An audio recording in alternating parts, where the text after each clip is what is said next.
Pemirsa, Satgas BLBI kemarin mengambil alih puluhan aset dari 4 wilayah. Salah satunya terletak di kawasan Lipo, Karawaci. Menteri Keuangan Sri Mulyani Indrawati menyatakan pemerintah mengelola kewajiban BLBI selama 22 tahun senilai 110,45 triliun rupiah. Penyitaan sebuah rumah mewah di kawasan Karawaci, Tangerang ditandai dengan penancapan pelang, penguasaan fisik, dan pengawasan aset secara resmi oleh deretan pejabat yang hadir. Aset yang dikuasai negara ini adalah aset properti ex-debitur PT Lipo Karawaci atau ex-Bank Lipo Group. Selain di Karawaci, penyitaan juga dilangsungkan di Medan, Pekanbaru, dan Bogor. Menkyu Sri Mulyani menyatakan bahwa selama 22 tahun, pemerintah harus menanggung kewajiban BLBI senilai 110,45 triliun. Pemerintah mendesak para obligor BLBI segera memenuhi panggilan untuk menyelesaikan tanggungan yang sudah lebih dari 2 dekade ini. Sri Mulyani menegaskan akan mengejar penghutang BLBI hingga anak keturunannya.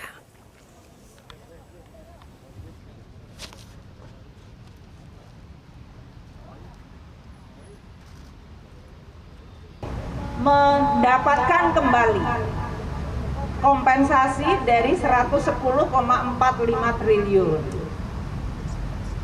Hari ini kita mencoba mendapatkan salah satu aset dari obligor yang selama ini tidak dikuasai oleh negara. Jadi ini adalah aset yang seharusnya kemudian diambil alih, diselesaikan, dan nanti dipulihkan kembali sebagai salah satu bentuk kompensasi dari BLBI yang sudah dibayarkan 22 tahun yang lalu. Saya akan terus meminta kepada tim untuk menghubungi semua obligor ini, termasuk kepada para keturunannya. Karena barangkali ada mereka yang sekarang sudah usahanya diteruskan oleh para keturunannya. Jadi kita akan bernegosiasi atau berhubungan dengan mereka untuk mendapatkan kembali hak negara. Sementara itu, PT Lipo Karawaci Tbk membantah lahan yang disita oleh Satuan Tugas Penanganan Hak Tagih Negara Dana Bantuan Likuiditas Bank Indonesia adalah milik Lipo Group.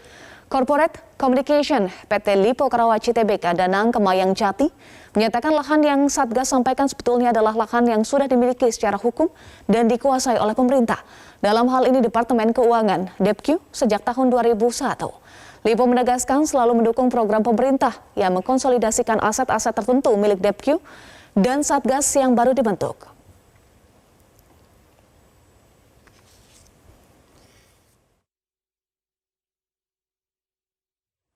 Hutomo Mandala Putra atau Tommy Soeharto termasuk salah satu orang yang dipanggil Satgas BLBI.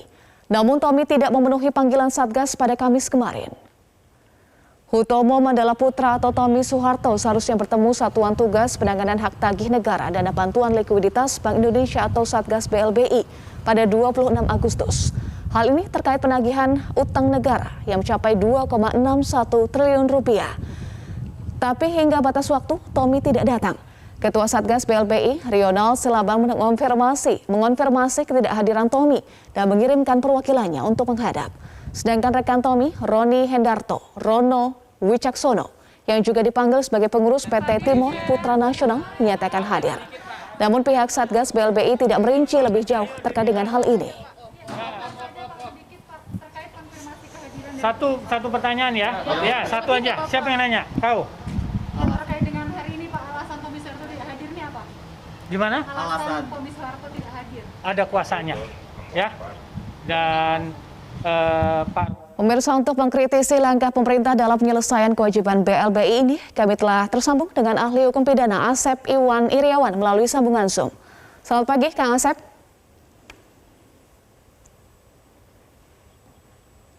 Kang Asep. Selamat pagi Mbak Eva, sehat selalu, semangat ya. Iya, semangat, salam sehat Kang Asep. Setelah 22 tahun atau 2 dekade, ini pemerintah mengambil alih puluhan aset dari 4 wilayah. Nah, bagaimana Anda melihat keputusan pengambil alihan aset yang kemarin dilakukan oleh pemerintah, Kang Asep? Ya, jadi tepat. Kebetulan saya adalah hakim BLBI, satu-satunya hakim BLBI yang menangani gubernur BI-nya, yang memberikan bantuan. Saya hukum, Syarif Abidin 3 tahun, dan para konglomerat ya, yang sekarang masih sisa. Jadi dulu saya sama Saudara Budi, hakimnya Ahok ya, kebetulan saya sekarang calon hakim agung ya, jadi saudara Budi yang mengetahui dengan saya di antara beberapa yang sudah meninggal. Jadi sebenarnya perkara bantuan ini dulu Bank Indonesia memberikan bantuan kepada bank yang seharusnya tidak terima tapi terafiliasi, nah kemudian kita proses, kita pidanakan, hukum maksimal ya, seumur hidup semua tuh. Contohnya Bank BHS, Bank Surya. Nah sekarang ada sisa-sisanya yang kemudian beralih menjadi perjanjian perdata sehingga dianggap wan prestasi.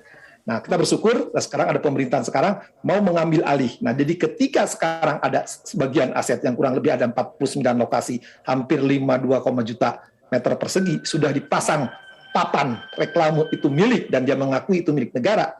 Jadi kalau ada sekarang penguasaan ya negara, ada orang ngambil, itu adalah pidana kriminal. Di samping utang perdata harus diselesaikan. Bahwa saya katakan sejak dari dulu, itu perkara korupsi dan bisa digugat perdata sampai anak keturunannya diatur undang-undang korupsi. Kalau sekarang pemerintah sekarang mau mengambil alih, tepat sekali, karena itu harus diambil, mereka harus tanggung jawab. Karena itu perbuatan pidananya tidak pernah berakhir ya. Jadi kalau sekarang sudah diambil, dipasang plang, masih melakukan perbuatan, itu ada bisa kena pidana. Karena itu dalam penyitaan, kena 231, kalau mau masuk ke wilayah, kena penyerobotan tanah, kalau dipanggil nggak mau hadir, kena 224. Jadi pasal-pasal pidana saya mohon kepada Satgas BLBI, sekali lagi, saya dan saudara Budi, hakimnya Ahok itu, yang sekarang calon hakim agung, adalah saksi sejarah dan kami 22 tahun yang lalu telah menangani perkara itu. Baik, Anda menilai bahwa pengambil alihan aset ini tepat. Jadi menurut Kang Asep, lebih penting Indonesia atau pemerintah mengejar aset dan uangnya untuk mengembalikan kerugian negara yang sudah 22 tahun atau memenjarakan orang yang punya utang di BLBI atau menjeratnya secara pidana? Ya, dua-duanya masih berlaku. Sekali, Mbak Pak, dua-duanya masih berlaku karena tindak pidananya tidak daluarsa. Ya, jadi sekali. Kalau dulu mereka ketakutan karena saya sama Budi kan hukum seumur hidup mereka lari kan, si Endara aja termasuk Joko Chandra itu sisa-sisanya ya, karena kami yang ngadili sekali lagi. Saksi sejarah masih hidup dan ada masih aktif di pengadilan, yaitu saudara Budi dan satu lagi Pramodana kalau nggak salah dan Sirande Palayukan.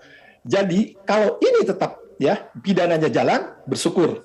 Asetnya itu udah haknya karena mereka waktu itu kan menyerahkan BPPN ya, mereka menyerahkan ke BPPN atau mereka sekali lagi ya sebagai jaminan, cuman jaminan itu nilainya di bawah hutang. Makanya sebenarnya ketika aset dilarikan di antara ke luar negeri dan ke Singapura, nah keluarga kerabat dekatnya membeli lagi sebenarnya. Jadi sekarang banyak diputar dulu milik si A, nah duitnya disimpan di Singapura atau beberapa negara, bunganya balik beli lagi gitu. Itu kelicikan mereka. Maka negara harus hadir, sita, ambil untuk penyelamatan aset.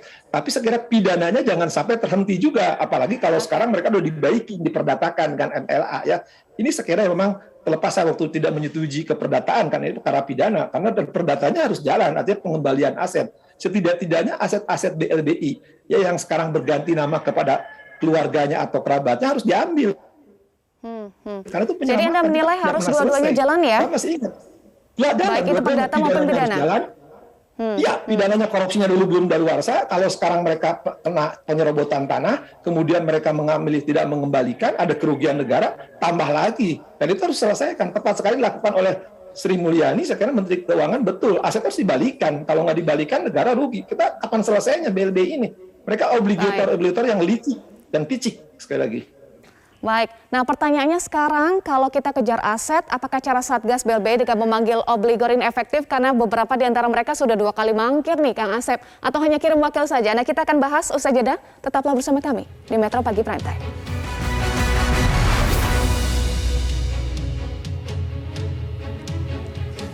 Pemirsa, terima kasih Anda masih bersama kami dan kami masih terhubung dengan ahli hukum pidana Asep Iwan Iriawan. Kang Asep, tadi sebelum jeda Anda sampaikan seharusnya untuk mengusut kasus ini bisa perdata dan pidana dua-duanya harus inline atau sejalan. Tetapi kalau kita bicara pendekatan pidana ini tidak pernah digunakan Kang Asep selama penyelesaian BLBI. Pendekatan pidana tidak pernah digunakan bahkan selama ini selalu dengan sejumlah perjanjian, misalnya MS, AA dan R&D. Nah, hingga surat keterangan lunas. Bagaimana terkait dengan hal ini, Kang? Ya, sebenarnya pidana udah jalan. Justru karena dulu pidananya saya sama saudara Budi menghukum seumur hidup hukum maksimal, gubernurnya yang ngasih bantuan karena melanggar prinsip prudensial banking, prinsip kehati-hatian, kita hukum 3 tahun. Kemudian konglomeratnya beberapa bank, saya katakan BHS, Bank Surya, dan beberapa bank lainnya, kita hukum. Mereka ketakutan, akhirnya kan dibikinlah MSAS semua, kan perjanjian. Jadi pidananya masih ada, udah jalan. Cuman ini kan sisa-sisa yang mereka dulu takut dihukum seumur hidup. Dijadikanlah perdata oleh tim penguasa yang sebelumnya. Nah, dulu saya agak keberatan karena ini masalah pidana belum selesai. Oke lah, sekarang demi kenyamanan aset kita setujui, mereka baik, akomodatif, ya, mereka mau menyelesaikan jaminan, mereka menyelesaikan ke DPN. Nah, sekarang harus dikejar terus perdataannya ini. Nah, kita butuh penegak hukum, ya. Nanti kelak jadi perkara perdata kalau mereka tidak membayar, ya mereka bisa dieksekusi asetnya. Cuman jadi permasalahan, ya terlepas asetnya tinggal sedikit, ya. Walaupun sekarang sebagian ada yang keluarganya atau kerabatnya atau terafiliasi, ya. Tapi tetap harus dikejar. Nah, kalau sekarang dia tidak masih baik, perdatanya aset dikembalikan, masih ada nuntut pidana berikutnya, saya kira. Maka saya bilang, ini bagaimana sekarang pemerintah, ya, menegakkan hukum, dan kita harus persiapkan nanti hakim-hakimnya jangan sampai kebobolan. Jadi perkaranya seperti yang sebelumnya kan, ini bukan pidana, ini perdata, lepas, bebas. Kita butuhkan beberapa hakim yang masih menguasai, yang 22 tahun kami di Jakarta Pusat dan sebagian masih ada yang tadi disebut namanya, ya. Mohon maaf harus saya katakan, karena ini saya percaya beberapa nama itu supaya jadi palang pintu kelak. Jadi sekarang Pak Mahfud dengan teriak-teriak aja, karena kita butuh penegak hukum bagaimana menarik secara perdata dan menyelesaikan secara pidana. Dan ini butuh hakim-hakim penerus Artijo, dan ini saya kira saya percaya beberapa teman yang masih aktif di peradilan, ya, kalau mereka tidak jadi hakim agung atau mereka tidak jadi, ya, mengadili perkara itu, saya kira mereka akan dikadalin. Dan terbukti kan dulu beberapa hakim selatan itu membebaskan, ya, padahal itu pidana. Nah, apalagi sekarang perdatanya bisa ditarik, pidananya bisa ditarik, kita butuh beberapa hakim, ya, kelak kalau ini jadi masalah. Tapi syukur-syukur kalau mereka mau menyerahkan aset, mau membayar. Tapi saya pikir beberapa mungkin kelihatannya kabur lagi. Poinnya itu ya, jangan sampai kebobolan, yang juga pernah terjadi beberapa tahun lalu dikeluarkan surat lunas padahal tidak membayar seluruh utangnya, hanya sekitar 20-30%. Namun dengan surat lunas tersebut dianggap selesai. Nah, apakah ini adil secara hukum setelah negara rugi 22 tahun, Kang? Tidak, ya, itulah negara dirugikan berkali-kali kan. Pertama mereka mendapat bantuan terafiliasi, disalurkan dana likuiditas oleh Bank Indonesia ke oknumnya, baik gubernurnya maupun direkturnya. Saya sebut nama Sari Sabirin, Heru Supraptomo, Paul Sutopo, itu saya ingat karena saya meriksa, ya, dengan saudara Budi, ya. Nah, mereka itu kan bagaimana memberikan kepada bank-bank yang sebenarnya sakit, bank yang kepada keluarganya terafiliasi. Nah, sekarang ketika mereka dibaikin, tidak diproses oleh kami waktu itu karena mereka ketakutan, saksinya Pak Antasari loh, ya, mudah-mudahan Sari dengar. Mereka takutan sehingga dibikinlah perdata karena ada oknum-oknum tertentu yang dapat bagian. Nah, ketika sekarang oknum dibaikin oleh pemerintah, serahkan jaminannya. Tapi kenyataannya jaminannya kan kayak di Pasena dan kawan-kawan itu kan kecil sekali. Oke lah karena kecil. Minimal mereka harus kembalikan. Nah, kalau mereka sudah tidak diproses, tidak dihukum maksimal karena takut ketemu saya dan Budi dan kawan-kawan, ya.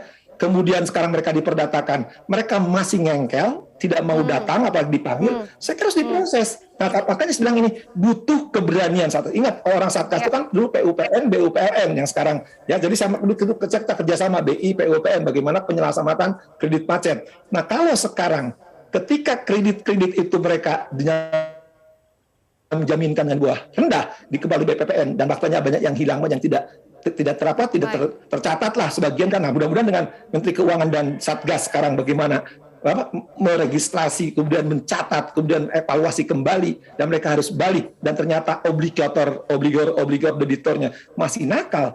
Saya kira harus ada keberanian, dan ini kuncinya ada di penegak hukum, ujungnya di para hakim, dan hakim yang harus menguasai BLBI. Kalau hakim menguasai BLBI, saya kira akan tembus lagi, akan bocor lagi.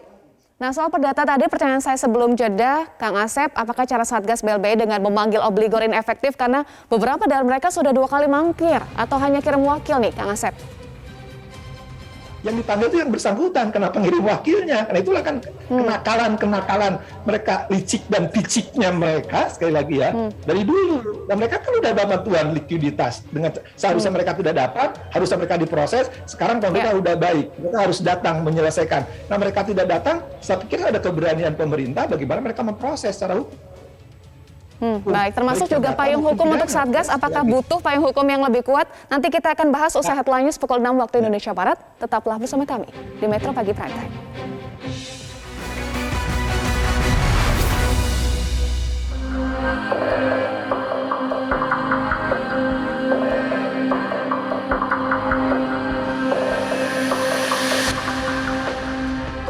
Satuan Tugas Penanganan Hak Tagih Negara Dana Bantuan Likuiditas Bank Indonesia atau BLBI diberi waktu hingga 2023 atau sekitar 2,5 tahun sejak keputusan Presiden ditetapkan untuk segera mengeksekusi aset yang dijaminkan ke negara oleh para obligor BLBI. Tak hanya Tommy Soeharto, banyak obligor dan debitur lain yang akan dipanggil. Bahkan dari perhitungan saat ini ada banyak obligor dan debitur yang memiliki utang di atas Tommy Soeharto. Ini pada semua orang 48 obligor dan debitur yang jumlah hutangnya itu kepada negara 111 triliun. Adapun Tommy Soeharto hutangnya itu sampai saat ini berdasar perhitungan terkini bisa berubah nanti sesudah Tommy Soeharto datang 2,6 triliun. Di atas itu banyak yang hutangnya belasan triliun, 7-8 triliun gitu yang seluruh totalnya itu 111. Sejak 2004, pemerintah mengaku telah mengantongi daftar aset dari para obligor BLBI. Namun selama ini aset yang berupa jaminan surat, uang, dan deposito itu seluruhnya belum dapat dieksekusi. Karena ada sebagian yang masih menunggu putusan Mahkamah Agung terkait perkara ini. Kendati demikian, Menteri Keuangan Sri Mulyani mengancam akan melakukan pemblokiran akses kepada para obligor BLBI ke lembaga keuangan jika langkah persuasif pemerintah tidak dihiraukan. Juga belum, kita akan bekerja sama dengan Bank Indonesia dan OJK agar tadi akses mereka terhadap lembaga-lembaga keuangan bisa dilakukan pemblokiran. Ini adalah sesuatu yang bisa kita juga lakukan karena nama-nama mereka jelas, perusahaannya mungkin dulu ada, dan oleh karena itu tadi aset tracing-nya menjadi penting. Dan kemudian obligasi atau kewajibannya bisa diidentifikasi. Kasus BLBI bermula dari kondisi kesulitan perbankan di Indonesia pada 1997. Saat itu, likuiditas perbankan terganggu karena tekanan pelemahan rupiah terhadap dolar Amerika Serikat yang diikuti pengambilan uang dari bank oleh masyarakat secara serentak. Dalam kondisi itu, pemerintah memutuskan memberikan bantuan likuiditas atau pinjaman kepada bank agar bisa memenuhi kebutuhan likuiditas. Belakangan ditemukan ada penyimpangan, kelemahan sistem serta kelalaian dalam mekanisme penyaluran BLBI yang merugikan keuangan negara. Dari total BLBI yang dikucurkan 144,5 triliun rupiah, terdapat potensi kerugian negara 138,4 triliun rupiah. Tim Liputan, Metro TV. Pemirsa, terima kasih Anda masih bersama kami di Metro Pagi Primetime, dan kami masih terhubung dengan ahli hukum pidana Asep Iwan Iriawan. Tadi sebelum jeda Kang Asep menyatakan butuh keberanian untuk menyelesaikan kewajiban BLBI ini. Nah, memangnya selama ini kurang berani ya, Kang? Apa yang menyebabkan kurang berani, Kang Asep? Yang pertama karena ada oknum-oknum masih bermain, itu kurang berani. Jadi saya ingat ya, 144 triliun ya kita rugi 138 itu tahun 97 loh, 98 ya. Jadi kami Hakim Jakarta Pusat udah geram dulu kan, makanya kita hukum maksimal. Nah, ketika bantuan diberikan likuiditas kepada bank-bank ya yang sakit, artinya bank-bank yang tidak harusnya dapat, dan kemudian mereka menyalahgunakan ya kepada kelompoknya atau keluarganya, dan uang disimpan di luar ya. Dan itu sekali lagi itu kesalahan dari Gubernur Bank Indonesia dan para direkturnya waktu itu, sehingga kita hukum semuanya. Dan konglomerat itu kabur ke luar negeri membawa uang, dan waktu itu tidak pernah diselesaikan, hanya sebagian yang maju. Ada 3-4 bankir-bankir yang kita hukum ya. Nah, sekarang kan sisanya harusnya mereka takut kan, harusnya mereka berterima kasih kepada negara waktu karena tidak diproses. Mereka bikin perjanjian MSA itu kan. Nah, kalau sekarang ternyata tidak diproses dan masih ngeyel ya, itu negara yang itu kan mereka memberikan jaminan ya, surat berharga dan jaminan lain tanah yang sekarang nilainya akan hanya berapa triliun ya, kecil. Tapi mereka masih bandel. Saya kira kalau mereka ngelunjak, sekali lagi, kalau mereka masih ngelunjak nih para maling-maling ini, saya harus berani mengatakan mereka maling karena uang negara sekian triliun ya, tahun 97 loh, berapa bunganya. Mereka berhasil membeli lagi perusahaannya dengan kedok keluarganya atau temannya, dan mereka tidak mau mengembalikan kepada negara saat ini. Sekali lagi, kalau ngelunjak, negara harus hadir, diinjak mereka, diproses secara hukum. Kalau ini tidak dilakukan ya, artinya ketika Menko Pak Mahfud, Menteri Keuangan sudah teriak-teriak, masih mereka tidak ada etikat baik, harus berani memproses hukum. Dan sekali lagi, itu butuh keberanian. Dulu saya masih ingat, bagaimana di Kejaksaan, Jaksa Agung Muda Tindak Pidana Khusus, Pak Ramlan masih hidup loh. Kemudian satu direktur penuntutnya, Pak Antasari, masih hidup. Kami hakim-hakim yang sekarang juga sebagian masih aktif, tadi diantaranya Saudara Dwi Budiarso, Saudara Pramodana, ya Saudara Sirande Palayukan, beberapa nama lain yang sudah meninggal dan sudah almarhum ya, itu harus hadir lagi karena mereka menguasai. Kalau ini tidak dikuasai, nah tadi ada disebutin ya, ada beberapa yang di Mahkamah Agung, saya khawatir beberapa putusannya nanti ya, yang pidananya jadi lepas, bebas karena diperdata, tapi di perdatanya nanti mereka ada akal-akalan dari oknum dengan tim penasihat hukumnya, ya, membungkus perkara ini pemiliknya lain. Pas sekali lagi, betul katakan Sri Mulyani, kita perlu tracing. Jadi pencatatan waktu ketika mereka menyerahkan aset, menyerahkan jaminan ke BPPN itu yang harus ditelusuri. Kan aset BPPN sekarang kepada Menteri Keuangan, Kementerian Keuangan serahkan kepada Ditjen Pemberdayaan Negara, ya, Satgas sekarang. Nah, ini perlu hati-hati. Artinya apa? Karena ada aset-aset tertentu yang sudah pindah tangan, sudah balik nama, sudah dialihkan. Ini harus dikejar. Karena sekali lagi, siapapun yang menguasai jaminan itu secara hukum, ya, itu adalah kriminal dan secara perdata bisa diambil. Jadi sekali lagi, tidak hanya wan prestasi, tapi di awal dia telah melakukan perbuatan melawan hukum secara perdata, ya, menerima kedat maupun wederetelit. Sekarang lagi wan prestasi, bisa lagi sekarang perbuatan melawan hukum. Jadi berulang-ulang hukumnya. Jadi harus ada keberanian dari tim Satgas untuk memproses. Jadi artinya hati-hati. Tapi kita butuh juga, jangan sampai nanti di proses awal, ya, di akhirnya akan lembaga ini tidak akan selesai. Nah, kebetulan pemerintah ada itikat baik untuk menyelesaikan ini. Saya apresiasi kepada Menteri Keuangan maupun Menko, ya, bahwa ini harus diselesaikan. Kalau enggak nih tunggakan negara 144 triliun, 22 tahun lebih, ya. Dan saya salah satu hakimnya yang menangani dua-duanya, termasuk Saudara Dwi Arso Budi Santiarto, hakimnya Ahok itu, ya. Kalau ini tidak hadir kembali Saudara Budi, tidak hadir Saudara Pramodana, tidak hadir jaksa-jaksa yang berani memproses secara pidana, kemudian secara perdata tidak diselesaikan, saya kira nanti ini akan ambil tunggakan anak cucu. Baik, jadi bisa dengan perdata dan pidana harus tegas tetapi juga hati-hati. Terima kasih ahli hukum pidana Asep Iwan Iriawan sudah bergabung bersama kami di Metro Pagi Prime Time.